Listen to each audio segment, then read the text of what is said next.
말씀 창세기 50장 22절에서 26절 말씀입니다.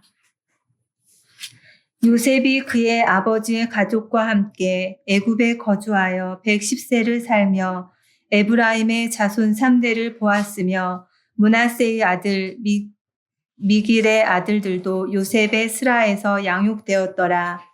요셉이 그의 형제들에게 이르되 나는 죽을 것이나 하나님이 당신들을 돌보시고 당신들을 이 땅에서 인도하여 내사 아브라함과 이삭과 야곱에게 맹세하신 땅에 이르게 하시리라 하고, 요셉이 또 이스라엘 자손에게 맹세시켜 이르기를 하나님이 반드시 당신들을 돌보시리니 당신들은 여기서 내 해골을 메고 올라가겠다 하라 하였더라. 요셉이 110세에 죽음에 그들이 그의 몸에 향 재료를 넣고 애굽에서 입관하였더라. 아멘.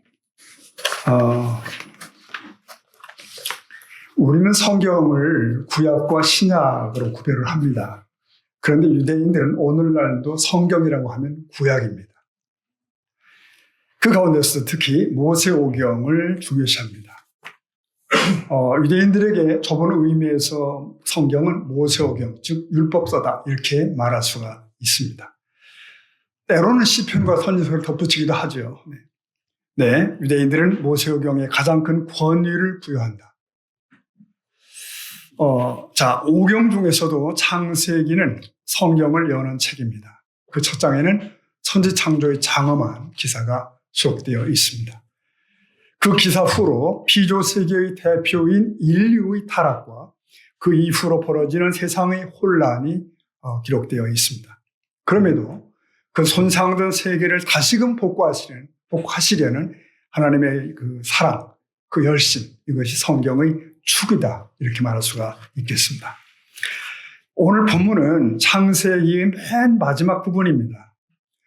본래 우리 수요 예배의 창세기 강해의 마지막 본문을 여기다 가져다 놓았습니다. 그래도 맨 마지막은 온 교우가 함께 마무리하면 좋겠다 싶고요. 또 그런 의미가 있더라고요. 자, 창세기는 50장이 끄트머리 장입니다. 이 장에는 두 죽음이 기록되어 있습니다. 야곱의 죽음과 그의 아들 요셉의 죽음이 실려 있습니다. 야곱은 12아들에게 일일이 손을 얹어 축복을 합니다. 그리고 숨을 거둬요. 참으로 파란만장했던 야곱의 삶. 그는 흠도 많고 탈도 많았습니다. 하지만 끝내 주님과 동행한 믿음의 사람이라고 평가하는 데는 주저함이 없습니다. 그리고 말년에는 잊혔던 아들 요셉과도 재회하고 효도를 받다가 애굽에서 숨을 거둡니다. 자, 50장 마무리장을 보기 전에 앞 49장에서 우리는 야곱의 장례를 보게 됩니다. 이 49장 끝절과 50장 첫 구절은 그래서 이어지는 내용이다 이렇게 생각하시면 되겠습니다.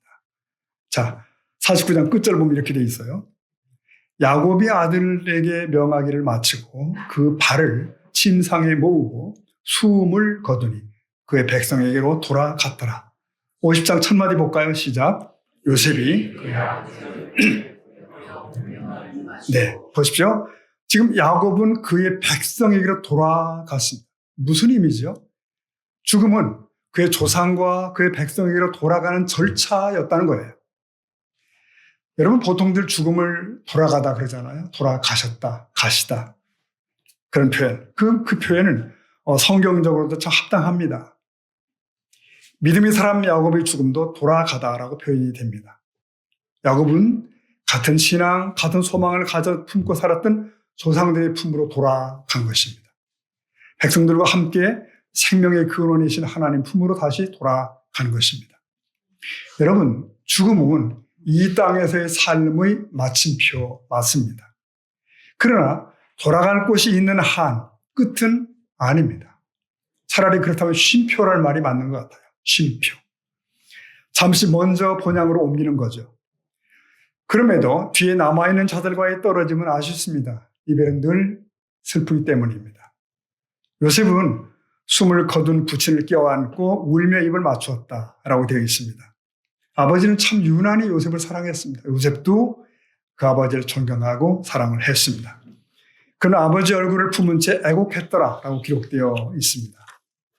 요셉은 자기 의사들에게 명하여서 아버지를 장사 지낼 준비를 하게 합니다. 그러자 의사들은 야곱의 시체를 매장할 준비를 합니다. 즉 시신을 향으로 처리하게 돼요.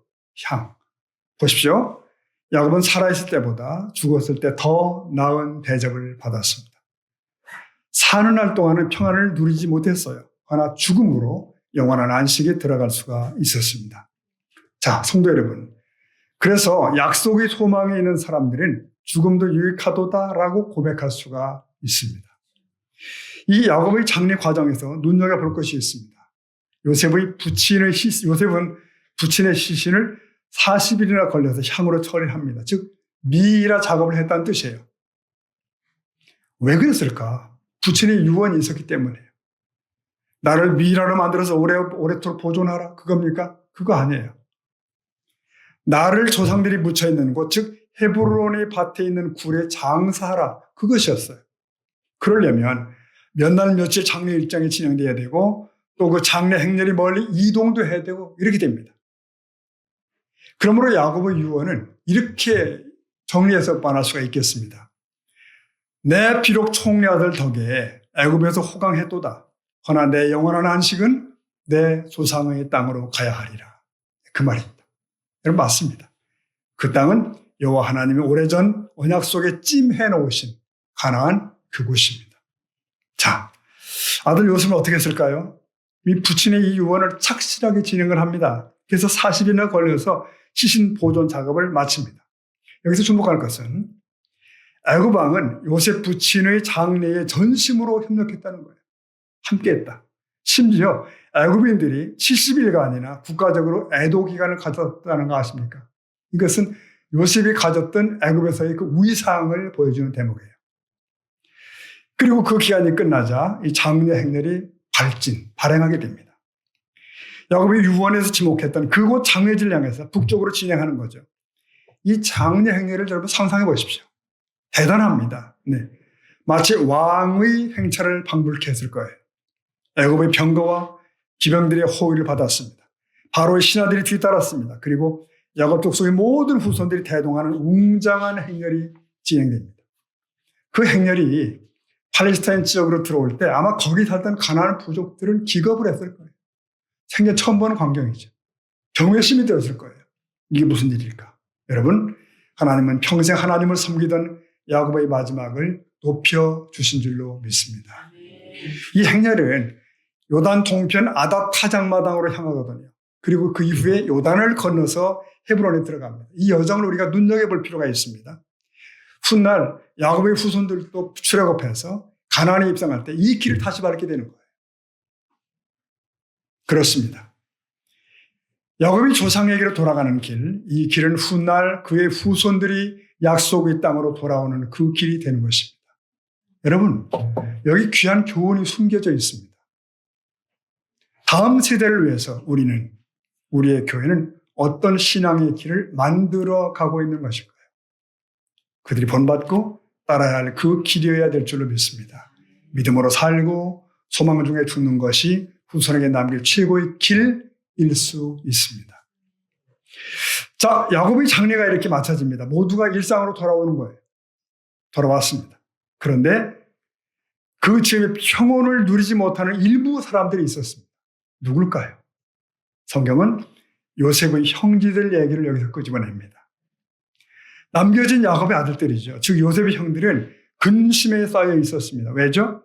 네, 그들은 오래전에 저질렀던 아우 요셉에 대한 가책이 솟아난 거예요. 그것은 공포심으로 남게 된 거예요. 이제 아버지도 안 계신데 혹시 아우가 우리에게 보복을 하면 어떡하지? 여러분, 진실한 참회와 진실한 용서가 있기 전까지 죄는 끊임없이 우리를 괴롭힙니다. 힘들게 해요. 여러분, 한때의 실수가 전날의 죄가 여전히 나의 마음을 괴롭게 하지는 않는지요. 그 마음을 극복하기 위해 내가 할 수 있는 일을 미루지 않는 용기, 지혜가 필요합니다. 근데 요셉은 이미 형들을 다 용서했거든요. 그 진심을 형들에게 알려주게 됩니다. 다 잊었습니다, 형님들. 그러므로 다시금 이제 그들에게 평안이 돌아옵니다. 가족들이 다 평안해지고 아마 애굽 나라도 평안해졌을 거예요. 그것이 요셉의 역할이었다고 생각합니다. 그러는 가운데에 요셉의 때가 저물어가고 있었습니다.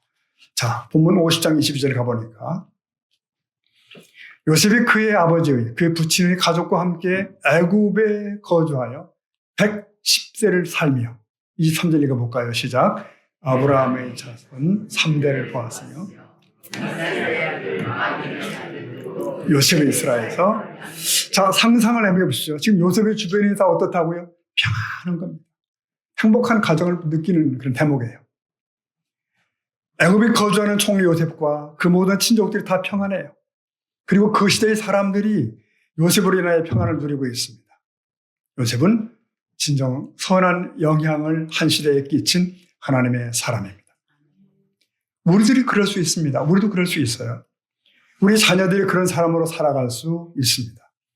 하나님은 요셉의 젊은 날을 숱한 고난과 시련으로 연단하셨습니다. 이제 하나님은 그의 노년을 더없이 복되고 평화롭게 마무리해 주십니다. 이는 고난 중에도 흔들림 없던 요셉의 신실함에 대한 하나님의 신실하신 응답입니다. 자, 그런 중에 요셉의 세월이 이제 다 저물게 됩니다. 이 보니까요, 요셉은 다른 형제들보다 조금 앞서 죽음을 맞이한 것 같아요. 육적인 고생을 더해서 그럴까요? 근데 주목할 것은 요셉은 부친 야곱의 소망, 야곱의 유언을 그대로 자신의 것으로 삼았다는 거예요. 그는 부친이 소망한 것처럼 자기도 그걸 소망해요. 하나님이 반드시 후손들을 그 땅으로 인도하실 거야. 그 믿음. 아브라함과 조상들이 묻힌 그 가나안 땅을 바라본 그 소망. 그 약속의 땅으로 나도 인도하실 거야. 그걸 믿었습니다. 근데 보십시오. 여러분, 지금 요셉이 있는 이곳은 어디죠? 애굽 땅입니다. 그의 친족들이 거주하고 있는 이 복을 누리고 있는 지역은 어디입니까? 애굽의 고센 땅이에요. 피옥한 땅입니다. 그럼에도 그에게는 가나안 땅이 꿈입니다. 이 애굽은 나의 땅이 아니야. 우리가 복음 찬송가 부르잖아요. 죄 많은 이 세상은 내 집안이네. 그렇기 때문에 그런 당부를 한 거예요. 그 때가 오면 나의 유고를 메고 그 땅으로 가달라. 간곡한 유언을 남깁니다. 자, 25절 보면은 요셉이 또 이스라엘 자손에게 맹세시켜 이르기를 뭐라 했나요? 시작. 하나님이 반드시 너희를 돌보시리니 하라. 자, 요셉은 지금 확신하고 있는 거예요. 자신은 비록 죽어도 하나님은 여전히 살아계셔서 마치 내가 했던 것처럼 하시리라. 일일이 형제들을 다 보살펴 주실 거야. 그러니 때가 되면 여러분은 나를 하나님의 약속의 땅으로 메고 가달라. 여러분, 이것은 정말 믿음의 유언입니다. 그리고 소망의 유언이에요. 우리 조상 아브라함에게 약속하신 대로 때가 되면 우리를 애굽에서 이끌어내실 것이라. 누가? 하나님께서. 그러므로 출애굽 시에는 나의 유고를 가나안 땅으로 이장해 달라. 이렇게 당부하는 그의 깊은 신심을 신약에서는 이렇게 설명하고 있습니다. 히브리서 말씀 보니까요. 믿음으로 요셉은 임종시에 그 다음 읽어봅니다. 이스라엘 자손들이 떠날 것을 말하고 그렇습니다. 믿음으로 살았던 요셉은 믿음으로 유언을 합니다. 그는 하나님의 약속대로 훗날 그의 후손들이 약속의 땅으로 들어갈 것을 믿었습니다. 믿었어요. 그리고 그것을 기업으로 차지하게 될 것을 조금도 의심치 않은 겁니다. 네. 자, 요셉은 훌륭한 업적을 남긴 애굽의 총리였습니다. 고로 애굽식의 성대한 장례식이 분명히 있었을 거예요. 성경에는 안 나오지만 분명히 있었을 거예요. 그리고 무덤에 안치됩니다. 이제 관에 안치된 요셉의 유해는 후손들이 애굽을 떠나는 날, 그날을 기다립니다. 궁금한 게 있죠, 여러분? 그러면 진정 훗날 그렇게 됐을까요? 네. 약 400년 후의 일을 성경은 기록하고 있습니다. 실록에 가보면 13장 19절에 이렇게 돼 있죠. 모세가 누구의 유고를 가졌으니. 누굴까요? 네, 모세입니다. 모세의 유고를 가졌으니 이는 요셉인 이스라엘 자손으로 단단히 맹세해 이르기를 하나님이 반드시 너희를 찾아오시리니. 표현이 참 특이하죠. 하나님이 너희를 찾아오시리니, 너희를 구원하시리니, 너희는 내 유고를 여기서 가지고 나가라 하였습니다. 여러분, 그러므로 이스라엘 자손이 애굽을 떠나던 날, 영광의 엑소더스가 있던 그날, 지도자 모세에게는 중요한 미션이 하나 있었어요. 뭘까요? 이 얘기입니다. 지금 관에서 기다리고 있던 우리의 조상 요셉의 유고를 챙겨 나오는 거예요. 요셉의 유고는 몇 대를 거치면서 후손에게 전달 여기까지 온 겁니다. 애굽은 그들의 조상 요셉이 있을 곳이 아니에요. 네, 남겨둘 수가 없어요. 요셉이 유언을 남긴 지 약 4세기 후의 일입니다. 이스라엘은 애굽을 떠나 홍해를 지나고 그 후 광야를 통과하잖아요. 드디어 다 끝나 가나안에 입성했을 때 요셉의 몸은 그 땅 세겜에 묻히게 됩니다. 조상들과 함께 안식에 들어갑니다. 성도 여러분, 하나님은 신실하십니다. 그리고 그 약속을 믿는 자들을 부끄럽게 하지 않은 줄로 믿습니다. 자, 요셉의 죽음을 좀 정리해 봤습니다. 그러면 요셉의 죽음을 통해 주시는 엄중한 진실 한 가지를 말씀을 드리겠습니다.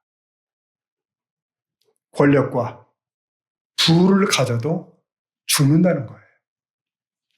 누구라도 다 죽는다는 거예요. 권력과 부를 가진 사람도 여지가 없습니다. 여러분, 요셉은 최고의 권력자잖아요. 고대의 막강 제국의 2인자입니다. 왕 바로가 요셉에게 한 말 한번 찾아볼까요? 창세기 41장 40절에 보니 이렇게 되어 있습니다. 이게 바로가 한 말이에요. 읽어봅니다. 시작. 너는 내 집을 다스리라.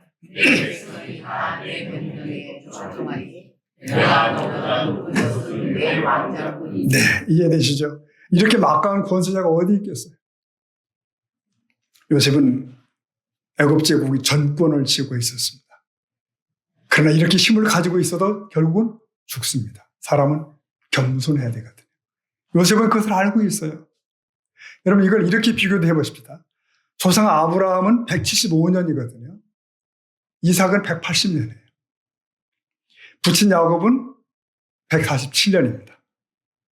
거기에 비해 요셉은 너무 짧은 것 같죠? 최고의 힘을 가지고 좋은 음식 많이 드셨을 요셉은 가장 짧게 살았다는 거. 아이러니죠, 여러분. 의미가 있습니다. 우리가 아는 바 족장들 가운데 요셉이 가장 짧아요. 길고 짧은 게 답이 아니라는 얘기입니다. 그렇습니다, 여러분. 힘이 있다고 혹은 많이 가졌다고 오래 살거나 죽지 않는 것이 아님을 보여줍니다. 여러분, 이스라엘 최고의 왕인 다윗의 고백을 들어보십시오. 그가 죽음을 앞두고 아들 솔로몬에게 유언한 말입니다. 열왕기상 2장 보니까 1절에 다윗이 죽을 날이 임박함에 그 아들 솔로몬에게 명령하여 이르되, 뭐라 했나 봅시다. 시작. 내가 이제 모든 사람이 네, 그는 말합니다. 죽음이라는 뭔가 세상 모든 사람이 가는 길이다. 죽음은 엄숙하죠. 누구라도 예외가 없죠. 피할 수도 없고. 그러므로 요셉은 세상의 부귀 장수를 자랑하지 않았습니다. 세상에 소망을 두지도 않았습니다. 이게 다 믿음의 사람들이 공통점이에요. 그 나라의 소망을 뒀기 때문이죠. 우리도 세월이 갈수록 그 소망이 더욱 선명해진 은혜가 있기를 축복합니다. 그러면 요셉의 죽음이 남긴 흔적 몇 가지를 한번 짚어보도록 하겠습니다. 그는 어떤 흔적을 남기고 세상을 떠났나? 먼저 이 말씀 드리길 원합니다. 한번 따라합시다. 다 용서하기. 네, 요셉은 죽기 전에 굉장히 중요한 일을 했어요. 정말 중요한 일입니다. 뭡니까? 그는 형들의 악행을 다 용서한 거예요. 누구하고도 풀지 못한 것이 없게 만들었습니다. 허나 악행했던 당사자들에게는 근심이 찌꺼기가 남았던 거죠. 요셉은 그 형들을 위로하고 보듬었습니다. 내가 하나님을 대신하여 심판자 노릇하겠습니까, 형님들? 그거 아닙니다. 하나님이 다 이미 선으로 바꾸셨어. 요셉은 모든 사람을, 모든 형제들을 용서했습니다. 누구에 대해서도 원한이 없어요. 그는 죽음이 임박했기 때문에 그렇게 한 것이 아니에요. 그는 삶을 그렇게 살았습니다. 삶을 그렇게 살아요. 악한 일을 겪을 때에도 이미 그는 용서하고 있었습니다. 다 풀고 마음에 담지 않았습니다. 이런 요셉은 종종 예수님의 예표로 설명되는 거 아십니까? 예표. 주님께서 십자가에서 죽음을 앞두고 하신 말씀 중 하나가 용서라는 거 아시죠, 여러분? 용서.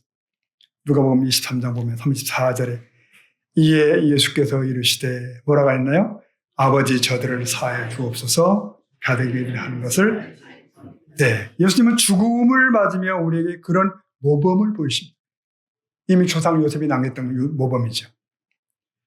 죽음의 순간에서도 나에게 해를 끼치는 자들을 용서하고 풀고 가라는 그런 뜻이죠. 그리고 이런 삶을 본받은 스데반도 얼마 후에 그렇게 세상을 떠납니다. 아시죠? 사도행전 7장 보면 60절에 보면 스데반이 무릎을 꿇고 크게 불러 이르되 다 같이요. 주여 이 죄를 그들에게 돌리지 마옵소서 하고 자니라. 보십시오. 스데반의 마지막은 행복했어요. 폭도들에게 막 이를 갈고 눈을 부릅뜨는 데 죽지 않았다는 거죠. 행복하게 잠을 자듯 돌아갔습니다. 성경은 이렇게 묘사합니다. 스데반이 자니라, 잠드니라 이랬습니다. 그는 다 용서했고 다 풀었고 이게 믿음의 사람들의 모습이에요.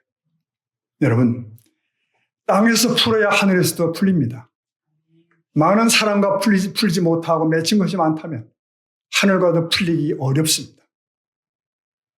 하늘이 풀리지 않는 한 인생은 결코 풀릴 수가 없다는 것이죠. 그렇습니다. 이 세상을 천국처럼 사는 비결은 이 땅에서 늘 풀고 사는 것입니다. 세상을 떠날 때 남은 한을 두지 않는 거예요. 이 길을 실천하고 누리는 저와 여러분 되기를 축복합니다. 요셉한테 배우는 것 두 번째 얘기입니다. 가족을 돌보기입니다. 가족을 돌보기. 요셉은 어릴 때 가족으로부터 배접받은 사람이에요. 형제들에게 팔려서 애굽에서 종된 사람이에요. 그러니까 형제들이라면 가족이라면 진저리가 날 수도 있어요. 외수덩어리들 아닙니까? 그럼에도 그런 형들을 맞이했고 나아가 가족을 돌봅니다. 요셉은 정말 주는 자였어요. 베푸는 자로 살았죠. 용서를 비는 형들에게 이런 말까지 했잖아요. 21절 보면 당신들은 용서 두려워하지 마십시오. 내가 당신과 당신들의 자녀들까지도 어떻게 해요? 기르겠다. 맡겠다는 거예요. 온 일가 친척을 책임지겠다는 거죠. 여러분, 진정한 베풀음이 무엇인가? 이런 모습 아니겠습니까? 진정으로 용서할 수 있는 힘은 하나님이 내게 행하신 일을 기억하는 데서 나옵니다. 여러분, 아직 마음으로 품지 못한 사람이 있다면 주님께서 나를 품으셨다는 사실을 묵상할 수 있기를 바랍니다. 그리고 나도 그렇게 할 수 있도록 힘을 주시기 위해 기도하셔야 돼요. 용서하는 정도가 아니에요. 악에 대해서도 선으로 갚았습니다. 나아가 기회 있는 대로 그에게 선을 베푸는 것, 선을 행하는 것. 특히 가족에게, 혹은 믿음의 가족들에게, 성도들에게. 갈라디아 6장 10절에 보면 이런 말씀이 있습니다. 그러므로 우리는 기회 있는 대로 모든 이에게 착한 일을 하되 특별히 믿음의 가정들에게 할지니라. 여러분, 우리의 삶의 시간들은 선을 행할 기회입니다. 악을 행하고 갈등하고 다툴 그런 시간은 사실 없습니다. 가능한 대로 힘을 다하여 선한 일을 해야 할 줄로 믿습니다. 요셉처럼 떠나기 전에 그 선한 흔적을 남기셔야 돼요. 주님께서 우리의 선한 삶을 기억해 주실 것입니다. 우리의 삶의 흔적이 아름답기를 소망합니다. 한 가지 더 있습니다. 후손이 잘 됨이에요. 그 문제예요. 죽음으로 떠난 요셉은 그의 후손들에게 복을 남겨줍니다. 요셉의 후손이 잘 되었음을 보여주면서 창세기가 마무리되거든요. 이렇게 산 요셉의 후손이 참 잘 될 수밖에 없어요. 5장 22절 보면 요셉이 그의 아버지의 가족과 함께 애굽에 거주하여 애굽 110세를 살며 23절 시작 에브라임의 자손 네, 빠지셨군요. 23절 읽겠습니다. 에브라임의 자손 3대를 보았으며 므낫세의 아들 마길의 아들들도 요셉이 이스라엘에서 양육되었다. 이 부분입니다. 요셉은 110년을 살면서 후손들의 번성함을 보았어요. 오래 살면서 자손들이 잘 되는 모습을 보아야 복이지 않겠습니까? 내가 열심히 사는 것, 아름답게 사는 것은 후손에게 복을 남겨주는 가장 좋은 방법인 줄로 믿습니다. 하나님 앞에 충성스럽게 사는 것은 후대의 복을 쌓는 길이에요. 요셉은 떠나면서 자자손손 번성을 보았습니다. 모든 것이 풍성해요. 사랑하는 성도 여러분, 우리의 삶의 뒤에 남는 복이 있어야 합니다. 후손들이 잘 되는 것은 여호와를 경외한 사람들이 누리는 최고의 가치입니다. 나의 후손들이 내 덕에 복받게 해야 됩니다. 십계명 아시죠, 여러분? 하나님 약속하셨습니다. 나를 사랑하고 내 계명을 지키는 자에게는 그다음 뭐죠? 천대까지 은혜를 베푸느니라. 약속이죠. 천대의 복을 누려야 하지 않겠습니까? 여러분 시편의 기록을 보실까요? 시편 112편 1절에 보니까 할렐루야 여호와를 경외하며 그의 계명을 크게 즐거워하는 자는 뭐죠? 복이 있도다. 그다음 그의 후손이 땅에서 강성하며 정직한 자들의 후손 무엇이 있습니까? 복이 있습니다. 이것은 바로 다윗에게 약속하신 하나님의 복이에요. 바로 후손이 복이라고요. 여기 보면 잘 보면 후손이 잘못해도 그 복을 거두지 않겠대요. 왜? 다윗을 보고 참으시겠대요. 그래서 이 다윗의 후손들이 솔로몬부터 시작하여 허물이 많았어요. 그럼에도 불구하고 그 왕위가 끊어지지 않습니다. 계속 이어집니다. 여러분 후손의 복은 최고의 복이에요. 우리 후손들이 복받게 하십시다. 후손에게 최고의 유산을 물려주는 방법은 열심히 돈을 버는 것이 아니고요. 아름답게 사시는 겁니다. 여호와 하나님께서 기뻐하시는 일을 하시는 거예요. 기회 있는 대로 누군가를 기쁘게 하고 또 선을 행하는 것이죠. 그러면 하나님께서 기뻐하시고 그것들을 그대로 후손들에게 열매로 누리게 하실 줄로 믿습니다. 오늘 말씀을 매듭하겠습니다. 요셉은 떠날 때 희망을 아는 채 돌아갔습니다. 희망을 아는 채. 그는 후손들의 약속의 땅에 돌아간다는 희망을 가슴에 아는 채 하나님께 간 거예요. 이것은 하나님께서 그 조상들에게 약속하신 것을 신뢰하는 것입니다. 믿는 거예요. 아브라함에게 약속하신 말씀을 요셉도 신뢰했던 것입니다. 요셉은 그 신뢰의 표현으로 중요한 유언을 남겼다고 말씀을 드렸습니다. 자신의 유골이 애굽의 객지에 남기를 원하지 않았던 거예요. 사실 그는 애굽에서 평생 살았잖아요. 네, 평생 살았어요. 부귀영화가 보장된 땅이었어요. 그러나 그곳에 안주하기를 원치 않았습니다. 그는 후손들이 출애굽의 날에 자신의 유골을 가지고 약속의 땅에 갈 것을 갈망했습니다. 그는 정말 가나안으로 갔어요. 여러분, 이게 바로 하늘나라를 소망한 것입니다. 천국을 바라보다가 천국에 갔더라 그 얘기예요. 훗날 사도 바울은 빌립보 교인들에게 말합니다. 차라리 세상을 떠나 주와 함께 있는 것이 더 좋은 일이다. 사랑하는 성도 여러분, 우리도 요셉처럼 살 수 있기를 축복합니다. 요셉처럼 용서하고 요셉처럼 베푸시고 그리고 후손들에게 복을 남겨주는 승리자들 될 수 있기를 축복합니다. 아멘. 계시록 말씀 읽고 마치도록 할까요? 14장 13절입니다. 시작. 또 내가 들으니 하늘에서 음성이 나서 이르되 비록 가라 지금 이후로 죽는 자들은 복이 있도다. 아멘. 기도하시겠습니다.